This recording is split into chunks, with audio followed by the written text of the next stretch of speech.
Union Gaming, they're in a very good situation here, a great mindset and a great possibility to be able to reclaim and rethrone themselves as the top dogs of APAC South. And still being very wholesome in the chat despite just how high the stakes are on this game. The highest that these teams have ever faced. And obviously our analysts feel very confident that it's going to be a 3-0 today. Fluke, we are yet to see whether that will be the case.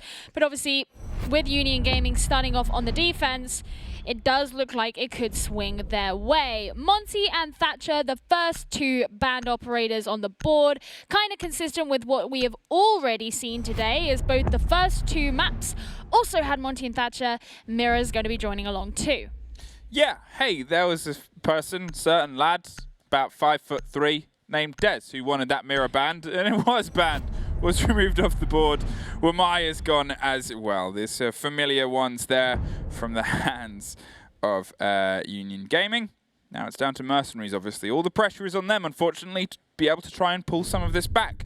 Both these teams have had showings, and it's in no way, I would say, as heavy as a 2-0 in terms of a best-of-5 could be, because you're looking at the situation, you're looking at the moment and the possibility of, okay, well, they were both 7-5s. You couldn't get closer to separate them inside standard time. And, hey, here they are, map 3. They just have to find a way to lock it out, get a couple of extra, a couple more rounds, and a couple more flips of the coin have to go in their favor. Because for me, that's still kind of what it's coming down to in a lot of these situations. It's just they haven't quite been sharp enough. They haven't quite been, in some ways, lucky enough to get the consistent lock-downs and the consistent double kills that players on Union Gaming have managed. It all comes down to the fact that because they haven't tightened up the screws on a lot of those really fundamental things, like one of the things that was mentioned on the desk was the usage of utility, like the C4s, not being as consistent. Also with the droning, all these kinds of things that you want to have down to pat has meant that they've had to rely on the gunfights at the end. And despite how good you might be at shooting a gun in this game, it's still relatively unpredictable and not enough to rely upon to secure any kind of a convincing win. So that's what we really want to be looking for here. Now, they have 6-picked onto the Clash, Union Gaming. They did tease out the Echo, but instead is going to be going for that. This is something that Hab said that he wanted to see. You can place the Clash towards those back stairs, play it in Boiler, and it means that it's so hard to take that space for the attackers as they start to move in. Yeah, obviously when you're looking at how they've been playing Clash before as well between these two teams, it's been handled pretty well. The balance of, okay, we can get a little bit aggro, we can try the spins and the 12s and the tricks that you see in the YouTube compilations, we can run those. But at the same breath, I mean, look at him, look at where he's playing, look at what he's doing.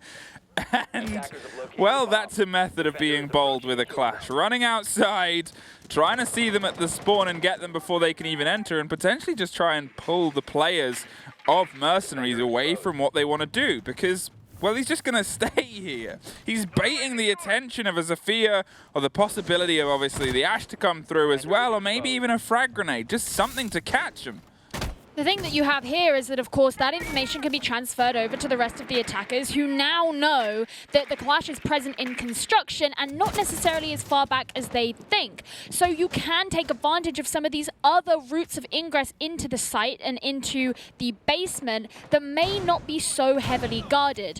We do have EX7 present at the bottom of the stairs in pillars, and that means that he is pretty well positioned so that if the Clash needs to back off and receive a bit of healing, he can provide that, as well as, of course, guarding where those stairs are. Maverick in the hands of Maker has been a pretty formidable force throughout this playday so far, and is looking to start things off on Electric Hatch. Wants to get some pressure behind the Clash. As you said, it's the double-edged sword of we can play bold and play aggro with the Classics outside. Maybe she just doesn't realize that isn't part of the map and the internals of the building, but in the same way, you know where she is. You know how aggro they're being on that side, so maybe you might be able to apply some pressure towards Harry Potter. You might be able to bring some attention. Here's the Ash dropping down. As I said, they might. The Flash is going to come in close, and they're going to see if they can pop at the same time as this push. Doctor caught at the bottom of Harry Potter there by Beat as they're paying a big heed towards the crossfire possibility. Ash wants to fire over the shoulder. Habana's shown up for the party too. More flashes are going to make Clash's job a little bit tougher, and Me7 and Maker get one apiece with a beautiful collapse down. Sparko battles back. That somehow didn't catch it first, but they at least had the wherewithal to bring it back the second time. It truly is the question as to whether or not, if you're holding an aggressive defense, you should fall back at an earlier point to what they did. Less than a minute was remaining when those players were taken down, as the smoke as well was pushed very far forward. Beat has, of course, returned back towards blue. I say back towards blue as if that's particularly as if that's particularly deep within the site. He's entered the building again. Yeah, it's like he's actually, you know, somewhere in the vicinity of the site, but so are the attackers as they push in forward. Sparko gets a 2K, and Union Gaming, they manage to secure themselves the round despite the fact that they had those devastating losses onto the Clash and the Jaeger just earlier on. Sparko saw 1, killed 2, collateral through and through, and I guess that's one of the mistakes that, to be honest, the two teams that these two beat to get here kept on making. They had these messy lines, messy firing positions. They wanted the ethics of trading, but couldn't quite work out how to situate themselves to make it something where it wasn't so, well, moments like that. Sparko fired onto 1 and got more than he bargained for and was very happy with the results there. And if anything, that got them the round. Sparko, of course, the IGL for Union Gaming. We spoke to him yesterday on the interview. He was very happy to, of course, see his region be represented on such a major stage, and is now currently sitting at 3-0, just after the first round, which for the guy who doesn't play the entry fragger, not too bad. No. I think it was actually the message that I showed you all as well, where they sat down, they showed the game to their parents afterwards, and they were like, look, it's our region, and they were very, very proud. So I think that's... It's like me when I started casting. Yeah. Hey, look at that. Look, it's me. I took my grandparents. Oh, good. You wasted your physics degree and started talking about video games. I took my grandparents to a cast I did once, and they had no idea what was going on, but they were supportive. That's cute. Yeah. That's cute. Well, I'm sure the parents of all the players here are going to be super supportive as well, as, of course, after fighting for so long and working for so many years to get their region represented and to get to this point, they finally found themselves here competing in a major, looking to be the champions of the South Asia region. And of course, Union Gaming are so close to being able to secure themselves that title, as all they need to do is take this map here on Oregon and it's theirs. Slow and steady is the method, as the approach here, as they make sure that everything is popped. Hasib is looking for blood. And, well, with the variety of positions we've seen the defenders take, they could be anywhere, even there, as EX7 locks down that opener. Again, he thrives on his defense. That is his kingdom, and that is where he wears his crown best. They're still droning him, still trying to get attention, but the heartbeat scanner is going to pick up that entrance there. And, well, that could just be another victim for a Pulse. Yeah, the doctor's only just down the hallway using the information that's coming in from that drone. And it actually looks like they're trying to set up some kind of pinch here, as Me7 isn't far away either. EX7's going to creep on out, but he gets stunned and completely ambushed. He knew that they were coming for blood, and they were coming specifically for him. And now that he is out the way, that means that a lot of the anxiety on the side of Mercenaries can be relieved, and they can move on towards the site. I love the balancing of that utility there. As you said, they were coming together at the same time. They didn't overextend, didn't overpeak, and didn't overthrow themselves just into the lap of a man who's good at killing. They popped one bit of utility, and then the second swung around the kill. A beautiful synergy that led to a ballet of death. Now then, it's just a matter of seeing if they can actually collapse upon the site. Attic becomes a very big part of this, but, well, you've wasted a lot of time down below. There's only a minute left, and it looks like they might be trying to apply the pressure onto Walk-in Closet instead. The C4's turned and actually shot off, as his tail is very close to the same fate. Maybe didn't know how close Maker was there, playing around kitchen, but with Walk-in almost entirely broken open, Sparko is going to get aggro at the door, go through the open breach, and almost go through the bar, but a misfire leads to a misplay and a mistake, as Maker gets one on the opposite side. Beat does find something back. But now it is only Beat in a Clash who's doing her best to curtail the bodies that are screaming towards her.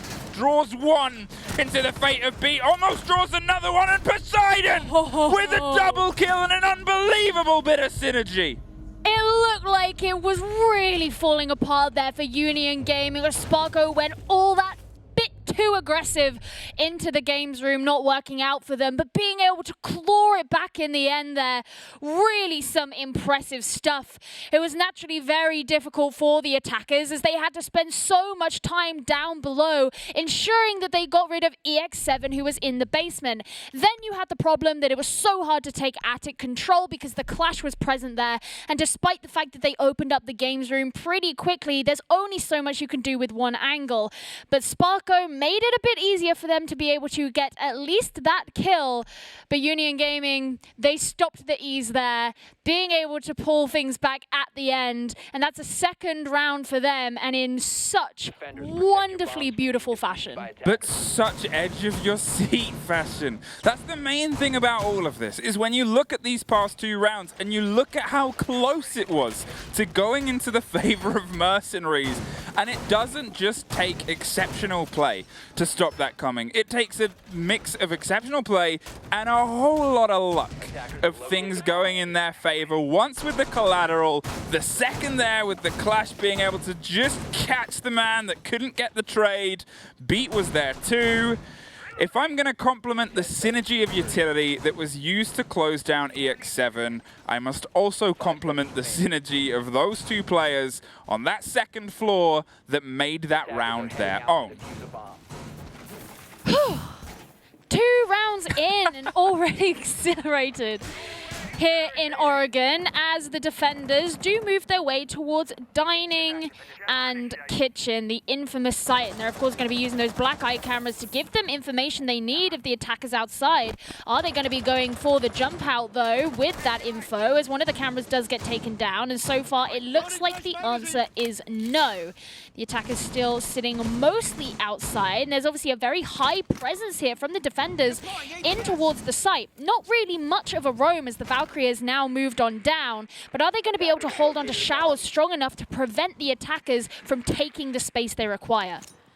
Drones are making their way through, and a frag grenade is going to blow up the castle. No, goes a little bit too deep, a little bit undercooked, underprepared, and unfortunately leaves them a little bit sick. Haseeb is instead going to show up and blow the doors off, and then tries to blow up the man in the back. But look at Jittery doing jittery things, and well, look at EX7 attempting EX7 things. Blown up by a Claymore. Surprisingly, I believe the first Claymore kill we've seen today. But not the first Capcom booby trap. No. You got to get them all in. Okay. Yeah, we've got a list. Where is Statman and his many, many stats? Yeah, he's disappeared.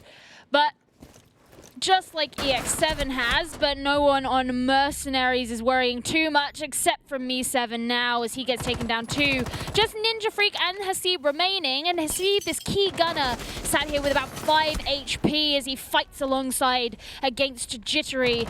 He does get downed, and that is going to be him finished off. 1 versus 3 for Ninja Freak, not necessarily known as the highest gunman on the team, and he came away with the lowest rating yesterday. The pressure is on his shoulders, and he does continue to carry the diffuser. There's 1 minute on the board though, so he's got plenty of time to play with. He just knows that going against a team like Union Gaming, who can play very aggressively, it's a huge risk. Yeah, as you said, this isn't a player that had the best showing on the second map, but he's going to try and make some of that up now. Swinging around onto showers, doesn't see one and mispulls where the bullets are coming from. Somehow still gets it, but there is the follow-up. Not enough time to swap to the bearing 9. And Union take their 3rd round, but if I'm entirely honest, only really the first where they seemed in control. I think that's fair to say. Union Gaming, it's interesting when you look at their history on this map, especially through the South Asia Nationals. Played it twice, 1 win, 1 loss, but both were incredibly close. The win was 8-7 and the loss was 6-8. So at no point have they been able to be really highly dominant on this map. Now, our analysts at the beginning obviously predicted a 7-2 and a 7-4 respectively today here against MercenarieZ on this map. So far, they're looking particularly strong. MercenarieZ have got to show up if they want to exploit the weaknesses that Union evidently have shown in the past on this map. Laundry is where we return to, and if you throw your minds back, you may remember a very aggressive hold from a Clash who decided to explore the outside of the map. Wanted to see what it was like. Didn't want to play the game. Didn't want to play the game. Wanted to just see what was out there. And one of the things that kind of caused a bit of a problem was how long it took for that to be shut down. Maybe that is why they were a bit out of position and suffered the fates that they did. Either way, I would say the response from MercenarieZ was pretty good, if just a little bit late to the punch. What I want to see now is obviously how they adapt to that, and I guess in the same kind of angle whether Poseidon is going to be playing as far out there, as aggressively as, hey, I'm Clash, I'm over here, I'm the radar, hello, look at me, hello, please, please, please fight me.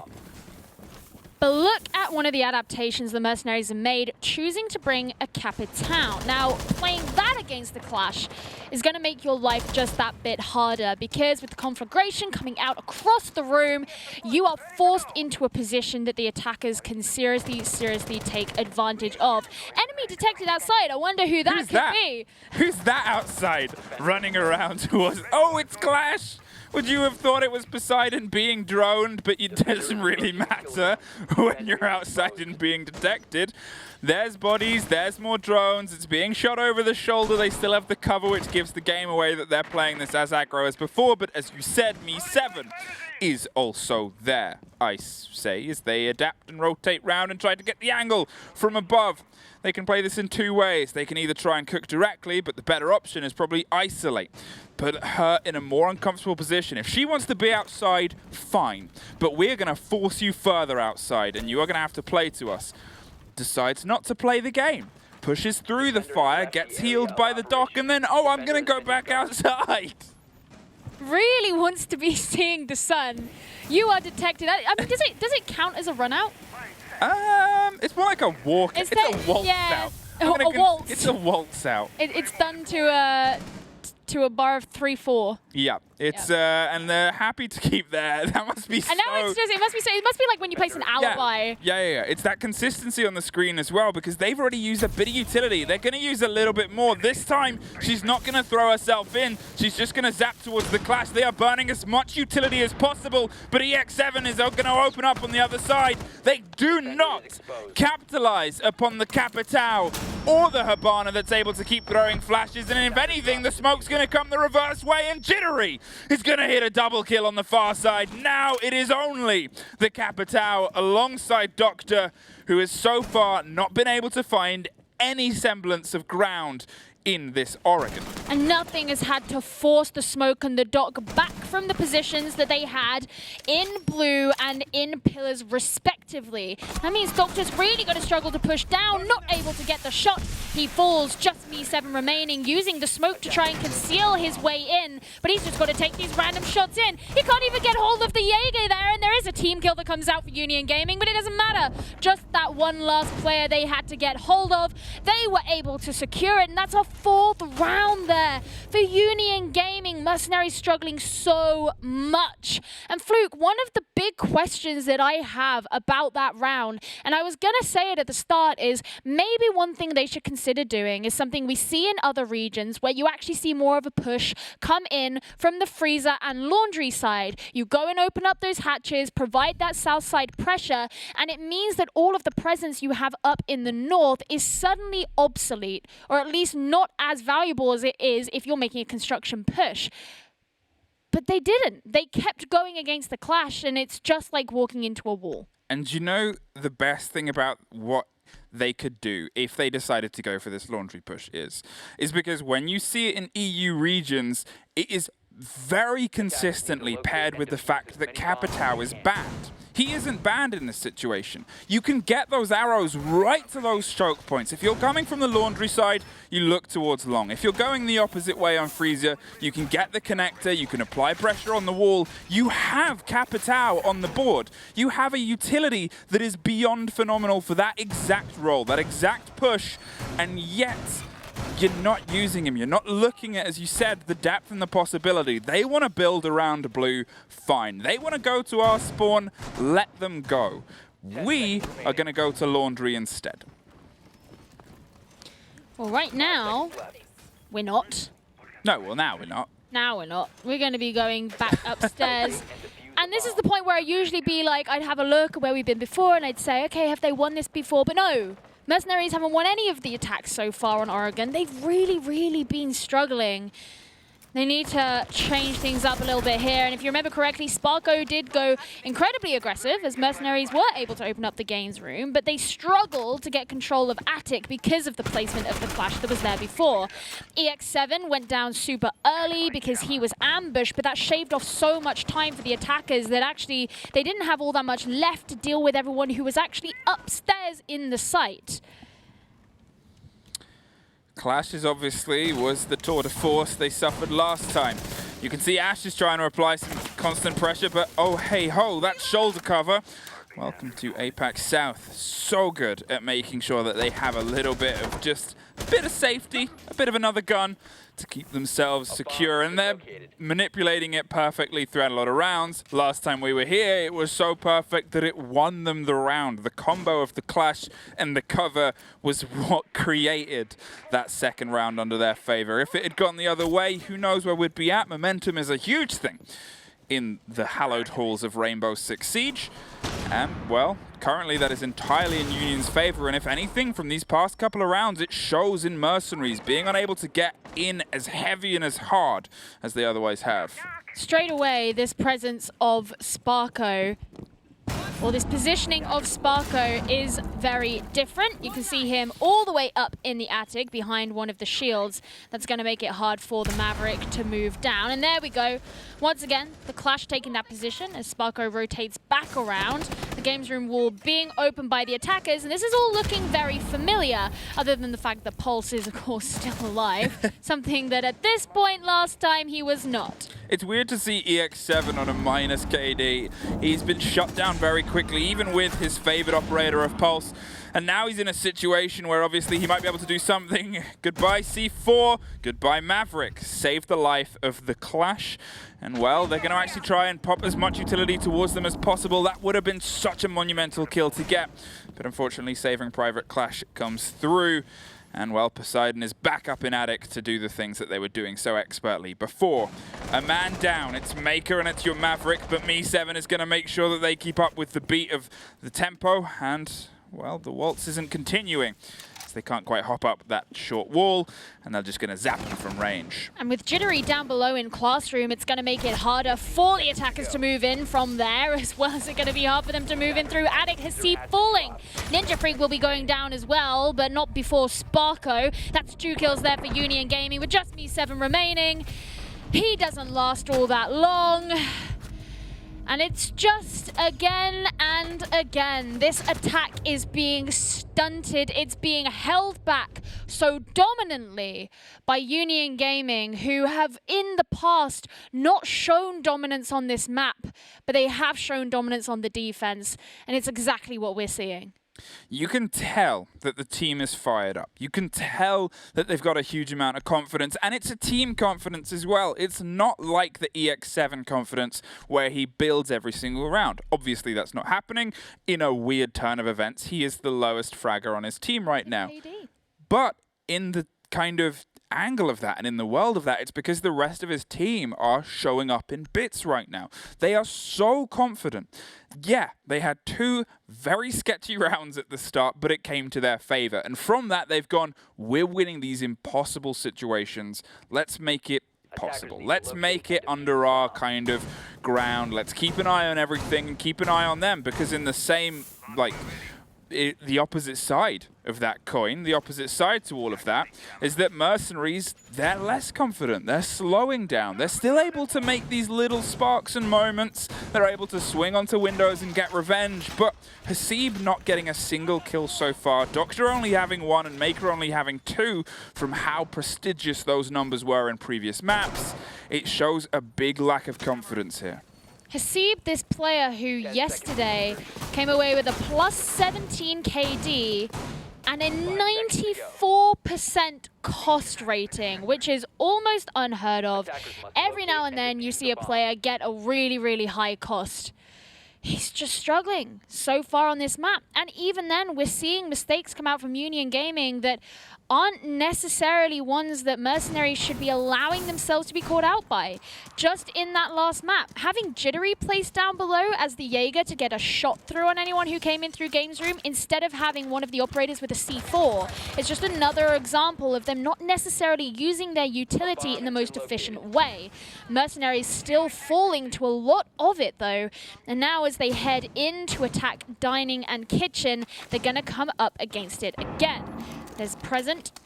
There is Sparko present on the Bandit. Present? There's present on the Sparko. There's present on the Sparko, and he's ready to deliver.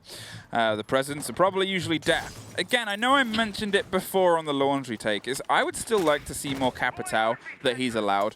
I think when you're looking at especially the face of this, if you can throw those smokes deep, we know that Union Gaming like to hold certain angles, and they like to hold them aggressively.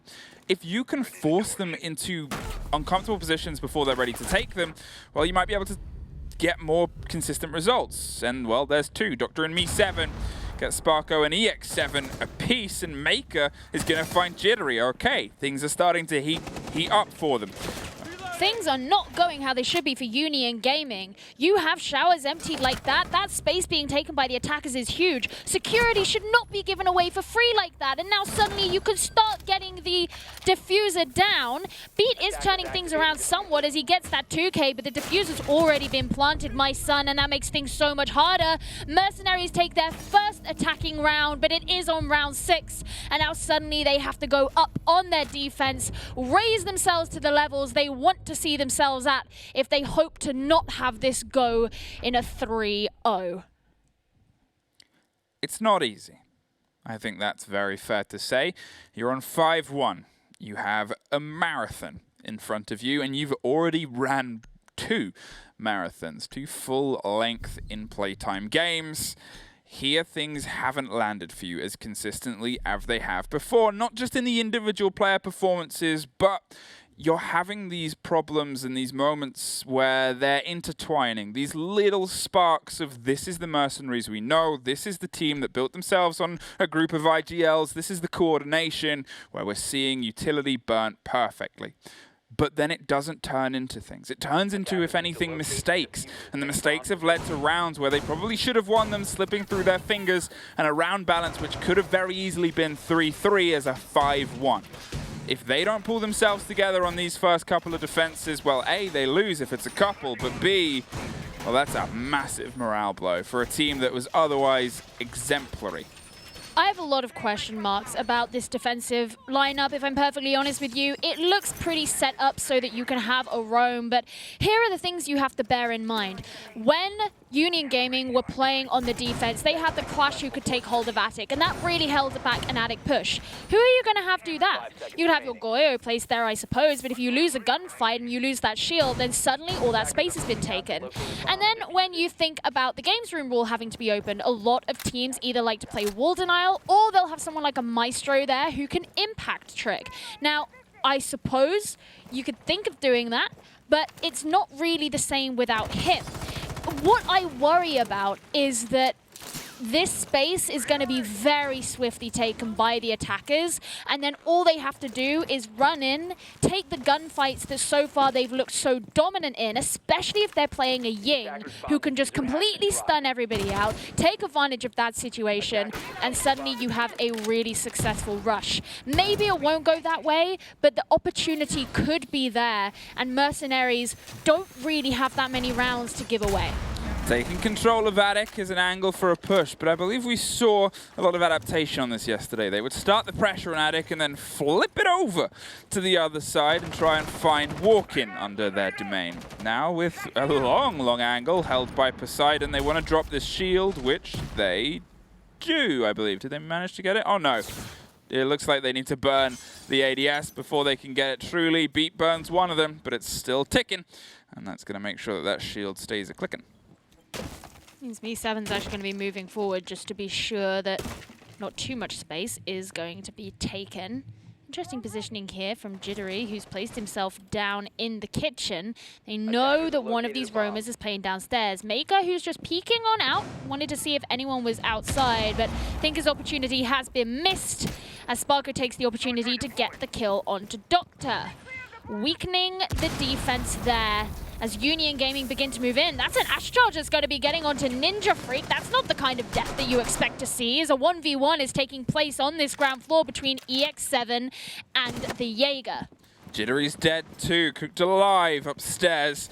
That's an unfortunate position to be in, but they've obviously been able to at least find some bodies inside. The danger of a Goyo shield, to be honest, 9 times out of 10 it usually kills the defenders, but hey, the one time it works, it's a blessing. Candela's pop through. Sparko wants to apply some pace, but a great read from Hasib drops Sparko before they can even begin to utilize the utility they threw through. E7's down. And he's waiting for anything else, but it's EX7 who's going to stop the flow for now. Hasib is looking for a firefight alongside Poseidon, but B puts the diffuser down. A post-plant for Union Gaming, and another one bites the dust. Now it is only Hasib to try and keep them in a situation where they might be able to give themselves, well, one round. The opener round, but no dice. Union Gaming 6-1. This is too close for comfort here for Mercenaries. This isn't just about losing a map. This isn't just any old competition. This is about losing the last map that they possibly have a chance to bring this best of 5 forward. This is about losing those 6 invitational points. It's about losing the cash prize, and this is about losing the honor of representing your region as the champions the first time that they are here on an international stage, being watched by the rest of the world. So much honor and so much glory comes with winning this best of 5, and they are too close to letting that slip through their fingers. Mercenaries are going to have to pull everything out in this next round if they are to continue on forward. For me, one of the questions becomes a simple one of what is the map pool for these teams? Now, for those who are unfamiliar with Mercenaries and Union Gaming, Mercenaries actually only came together a couple of weeks before the Open qualifiers, before they could actually play themselves into the bracket, and then kind of took a lot of people by surprise, including themselves, to come through as the #1 seed. Because of that fresh level, sure, they know maps, they know strategies, and they've been practicing. It does mean that when you go up against a team like Union, that I believe is the longest running team without a roster change out of all of the teams we've had over this weekend. They've been together for a very long time, at least 3 years, some of the core all 5 years. They know the pools, they know the maps, and they can be very deep. What are you giggling about? I know you could learn a thing or two from that.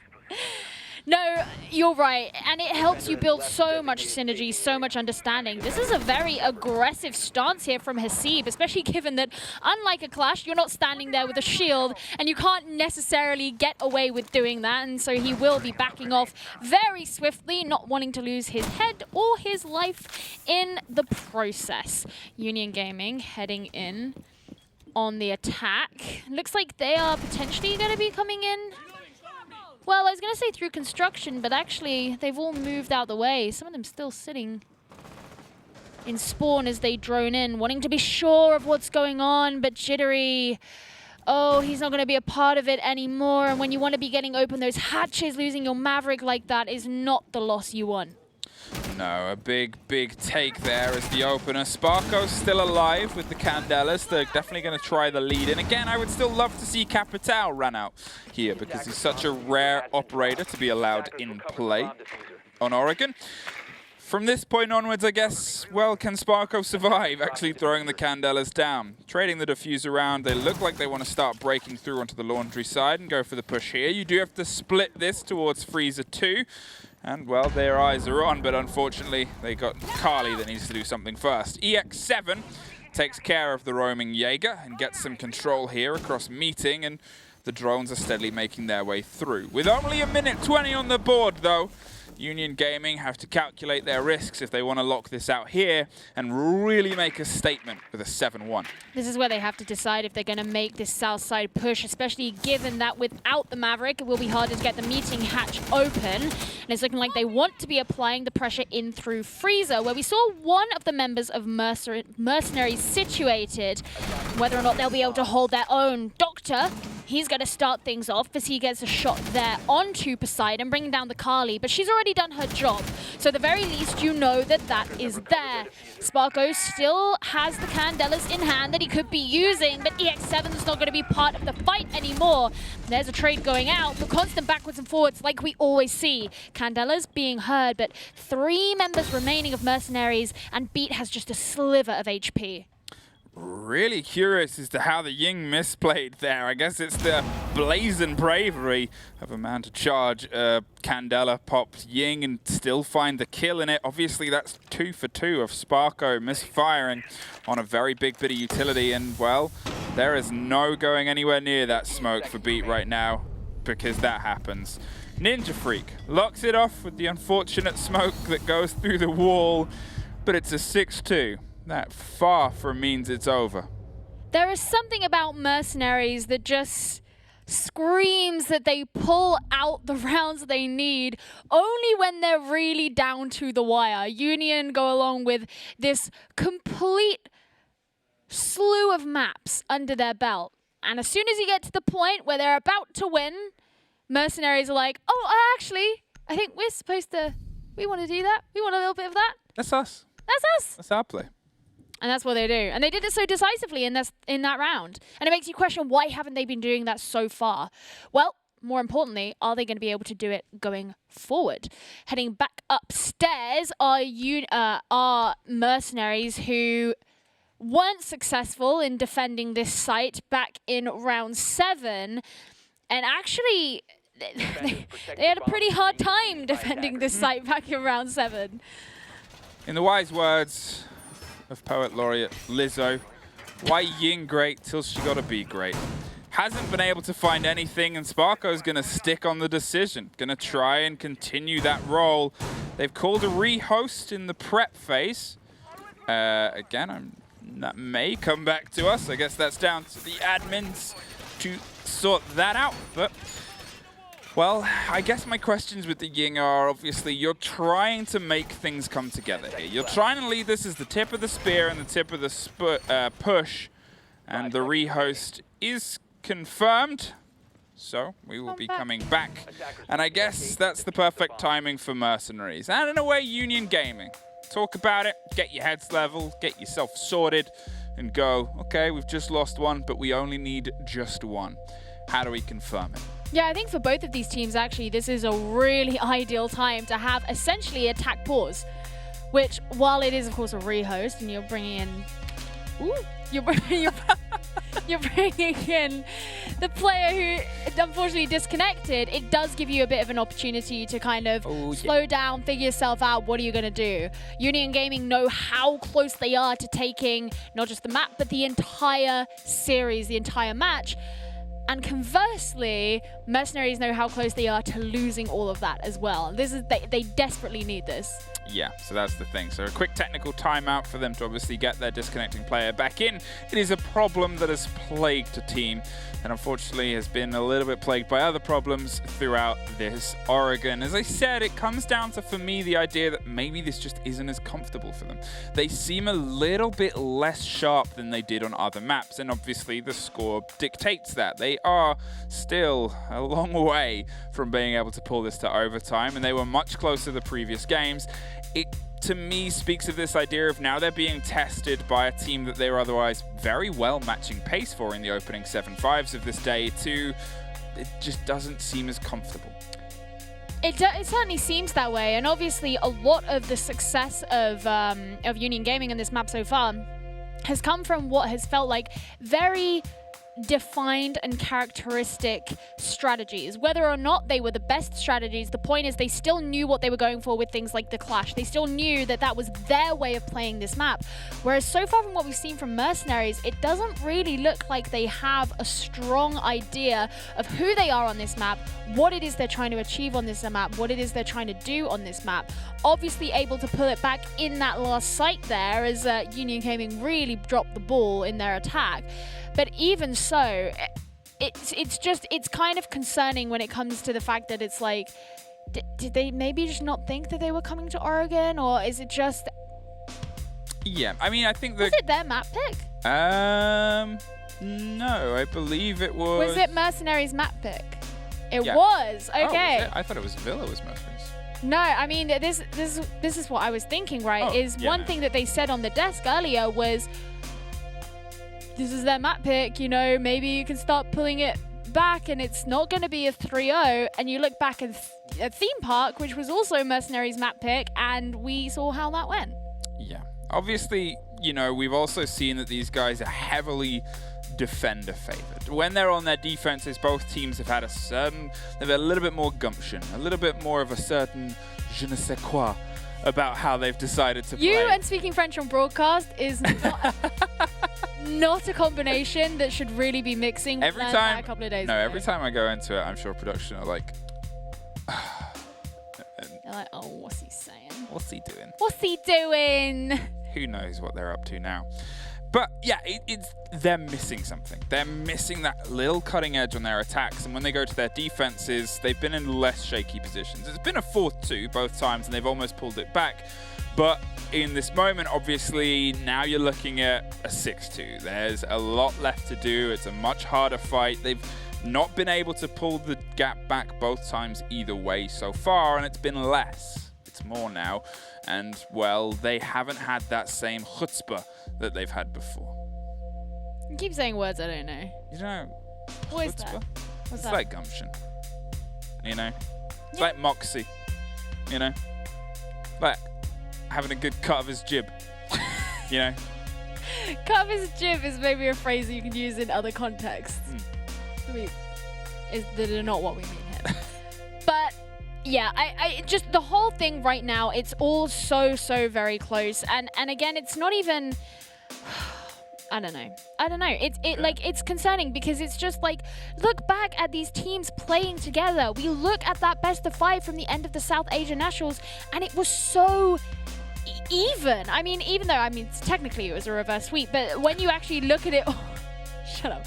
When you look at it all together, kind of holistically, you think these are two teams which are coming against each other. It really is like the clash of the titans. It's the two raging bulls running at each other and having to play that war of attrition. And today doesn't look like that. No. And I think that's one of the things about Union Gaming, is I know I've talked about how long they've been a team and how they've been able to do quite a lot on the scene, but for those who are less aware, they were apparently the giants. They were the ones that were expected to come in on the top spot. They unfortunately went down to the lower bracket. They were beaten by Kira, who they took pretty handily yesterday. Yeah. And then from this point onwards, I think to them, this has been we've been the best in our region for a while, supposedly, from what I've heard from the others in the region.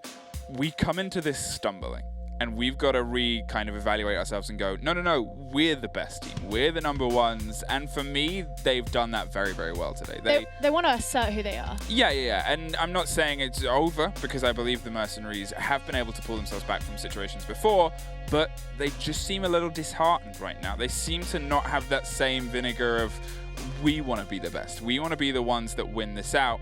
And it's, for me, boiling down to, they'll get the advantage. They'll get 1 or 2 kills as their opener, and then from then they kind of fizzle. Things happen, mistakes come through, and for how brilliant their openings can be and how consistently good they can be in those middle of the rounds, it's the ends where their focal point becomes distracted and disjointed, and they become a bit disheartened.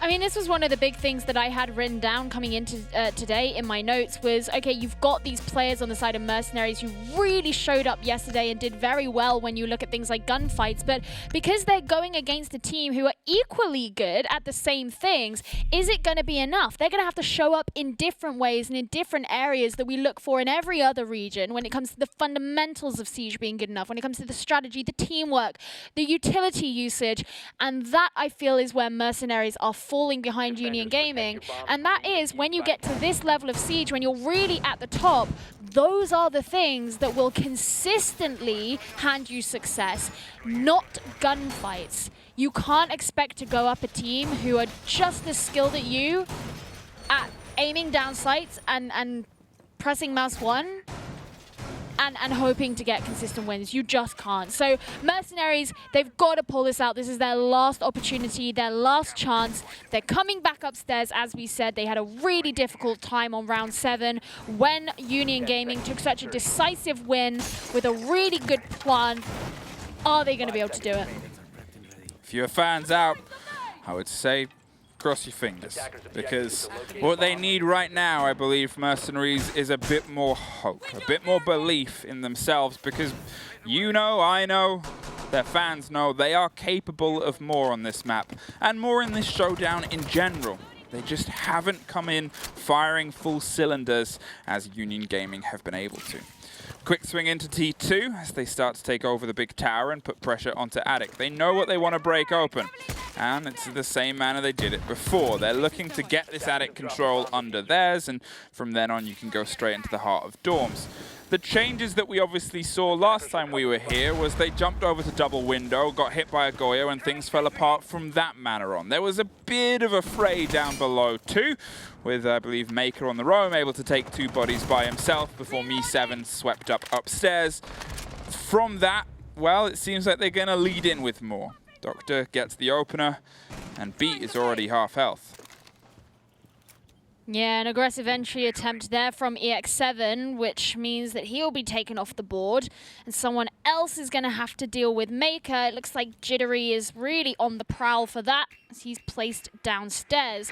Again, just like the Ash, not someone you want to be losing early on because of the utility that they do carry, and that is the fear that Union Gaming have to face here.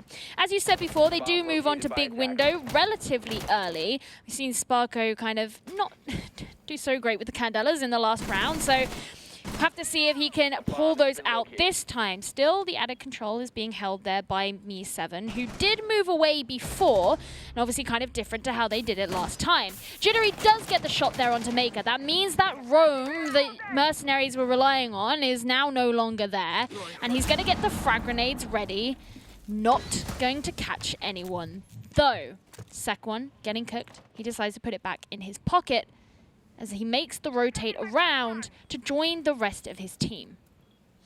Well, Sparko, you're gonna... No, you're not... Oh, you're not gonna do it this time. Oh. Honestly, mate, at this point, hang up the Candelas. It's not working this round. It's not clicking. There are other things that you're very, very good at. And unfortunately, you just can't get them to land right now. Think of what else you can adapt. I'm still kind of begging for a Capitao because it's on the board. But I guess for me, it could be Mirror Theory. Maybe she's a more frequent ban here, as you see her, Capitao often banned in EU on maps like this. And I guess it's, well, if they're usually not on, I use she because I'm so used to talking about Mirror in this context. If they're so used to it, well, maybe it's not going to work. They go for the push, they go for the pace, and, well, unfortunately, they go to their death. Hasib and Ninja Freak, 1 apiece. There's Poseidon getting at least 1 more, looks for another, but no bullets left in the clip. I mean, there's no extra joy to be found. Mercenaries bring the gap to only 3 rounds, but that in no way changes the fact you're still on death's door. Looking pretty clean there were Mercenaries, despite the fact that Union Gaming were able to secure the kill onto the Roma, which last time they did struggle with. They still relinquished the push into Attic. Last time, when Mercenaries were defending it, they placed the alibi Prisma there instead and didn't really have much of a human presence. So while it pulled away time, it didn't necessarily have that same level of threat. And obviously Union Gaming pushed in pretty well. This time that wasn't the case. They didn't actually gain that control because Me7 was still playing around there. Jittery, while he was able to secure that Roma, once he got to White Stairs, he really struggled because there wasn't much of an opening for him. They had to try and coordinate with those who were playing on big window to be able to find their push in. But with Sparko going down very early, it meant that the Candelas weren't there. But you know what is there? And I know it's there without even looking at the screen because Fluke's dancing around. It's a Capitan. Yes, Sparko. Good. This is a good change, I believe, because it's such a good bit of utility on this map. Capital is great on any map, okay? Wamai was introduced generally to a lot of people's pointing fingers of, there's someone he stops Capital, he stops the bolts. Wamai is off the board, Capital is on the board. You're looking at Oregon, a map built around these tight play spaces, plant corners, angles and possibilities. And nobody was bringing him apart from one round to try and fight a clash here. Sparko. Instead of looking for an aggressive lead-in, I know your team is very good at it, and I am glad that you are now looking at how else you can control the space. Capital is a good option, because what it can stop doing, or what it can stop your opponents doing, which we know both teams are happy and capable of doing, is aggressively swinging into utility. It's how you've met your end 3 times, is you trying to throw utility and them shooting against you. This forces a much more uncomfortable fight because of the timings and angles you can offer yourself. Well, he did take a little bit of damage there, but he is still standing. However, he might not be if Doctor can secure this kill out through the window. Moving back a little bit though, so right now it doesn't look like he's in trouble, but Jittery is the one who will find himself in that situation. Down is the Maverick, down is the blowtorch, and down are those frag grenades. And that means if you want to start opening up those walls, you're going to have to rely on the Hibana. Closely we'll be working together with the Kali, I suspect, as those mute jammers are dotted around, and we did see one of them get removed just then. So it still could be a chance for Union Gaming to open up into this site, but they are going to have to deal with the clash, which is something that Mercenaries haven't really brought out before.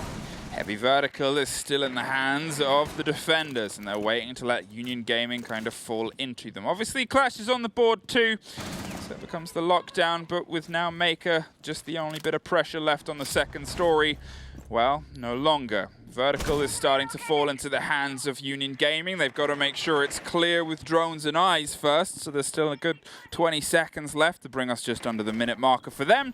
But from that point onwards, the execute can come down. This, the 3rd site in a row, this arguably the weakest site in MercenarieZ playbook, and this the one that they need most desperately to win, because if they take this, they're looking at swinging back onto sites they are familiar with and have already taken.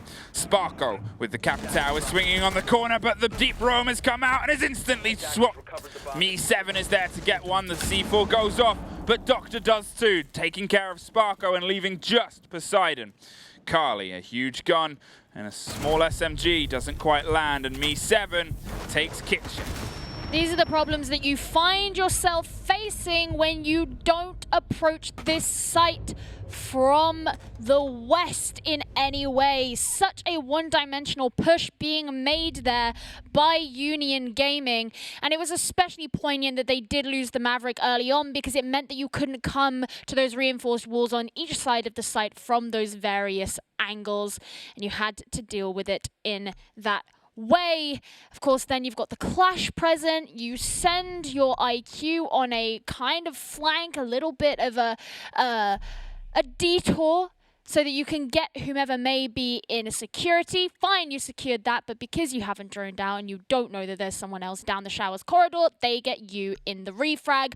All of it a little bit of a mess there from Union Gaming, and slowly this lead is starting to slip away from them in what could be a redemption arc here for Mercenaries that they desperately need. But for Union Gaming, they're so close to everything that they've craved in their careers so far. They don't want to let this go now. I think that's the thing in Union Gaming's mind. Let's talk about mentality for a second. Something Giscard loves to talk a bit. Just go. Just go. Hello. You know what's quite funny is when I came to the studio, obviously I'm here as a stand-in for the talent that unfortunately couldn't make it. And everybody's got water bottles with their name on. There wasn't one for me, so they just put my name over Jess's. So Jess, I've stolen your water bottle. You're lucky she likes you, otherwise. I know. I'm very lucky that she likes all of us. She's scary. She scares me. 6-4. Why does that make you lucky that she likes everyone? Because I don't know. She might fight people. Union Gaming. 6-4. She is. 6-4. 4-6. Jess Goat's height as they look to see if they can try and lock down, as you said, but.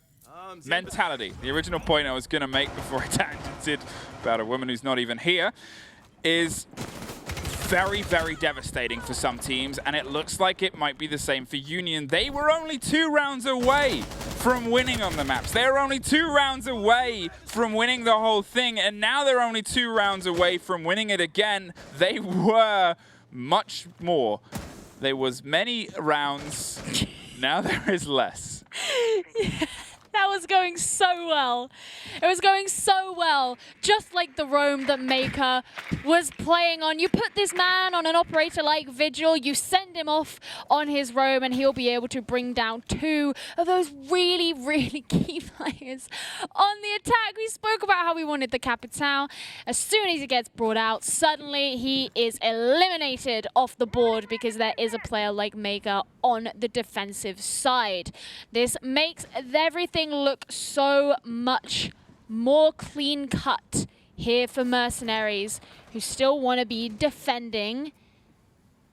Well, they still want to be defending, but they want to be defending successfully. Both of us are struggling right is the point that I was going to make. I'm very hungry. Keep going. I'm super hungry. I'm with you. Maker, bring me some, make me some food. No, continue playing your game because you're doing really well. And he's hiding from drones at the moment.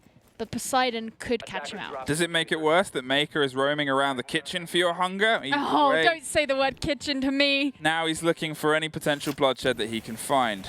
Maverick may be caught unaware here, and I think that's one of the big problems we talked about and have seen devastate teams before, is a lack of droning. There it goes. Poseidon just having an amble and having a trip. Does put a lot of bullets into Doctor, who's now on a fraction of health, but...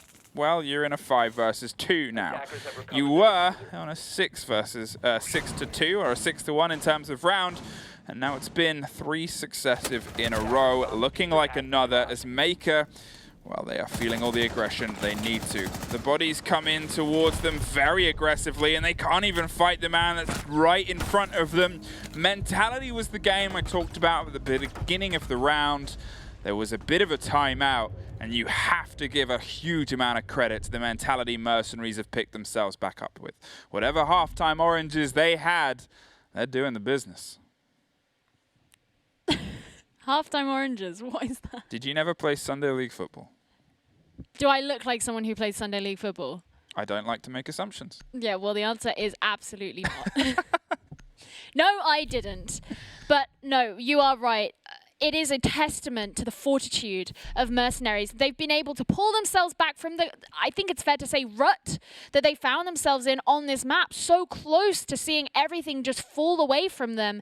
And they really are bringing themselves back into the game. And I think there was a really peculiar attack from Union Gaming as well. It's something that we saw earlier on in the series where you know there are roamers, but you spend so much time trying to deal with them, and you still haven't been able to deal with them because Maker was up doing his thing for the entirety of the map. And by that point, you just haven't even had the opportunity to see the site, let alone try and put down a diffuser or try and bring down the anchors who may be present in there. And it's poor pacing, it's poor decision making, and it's something that Union Gaming need to get back into the zone that they were in before that was giving them so much success if they are to continue guaranteeing themselves the way forward. It's maybe one of the first times, or one of the rare times, I should say, in this showdown where we don't see frag grenades in the hands of the attackers. They've opted for utility burn, they've got the claymores to watch the roams, Do you think bringing a roam control operator could work very well here? A nomad or a gridlock? Something to either provide the sound and the smokes that these operators could if they want to go for their plant game that they have in the hands of the gridlock, or if they want to lead into their gun skill more, a nomad. Lock off with the air jabs and lock off some angles, because if you're going to ignore large portions of the map because of possibilities and you're not going to be playing as tight, well, why not double down on that? It's something you have to consider, especially given that Sparko is back on the Ying, and it's something that hasn't really worked out all that well for him so far. Yes, Uni Gaming were able to take the attack back on round 7 on this site, and that was something that was credited towards that, but that was really risky. That was super risky. I'm really not surprised to see Maker be taken down there, as he was such low health and just basically ran across the line of sight. But yeah, it's something that you do have to consider. But now I guess you could say that the primary roamer for the defense has been taken down, and so maybe the roam control isn't needed quite so much. And if Sparko gets the Candelas to bring some value to the team, then maybe you hit 2 birds with 1 stone. In that instance, goodbye Hasib. Nice shot there from Jittery, getting it straight through the angle of the doorway, and he's going to make it a 2K as well as he brings down Ninja Freak 2. MercenarieZ, why are you peeking these things? You have just made so many little mistakes after being flawless for so long. Doctor is under the rain of hellfire. A Candela supplies, finds Poseidon, who has yet again been caught unaware, and a C4 gets beat, but a second too late. A post-plant that means everything for MercenarieZ is what is on the table right now. Fires one, and Sparko is there, but Union keep the pace, keep the trade, keep the game, and keep the 7-5s rolling. We thought this was going to be a long, long series. After everything we knew about these two teams, their histories together, everything they've been through, and yet, Union Gaming, Union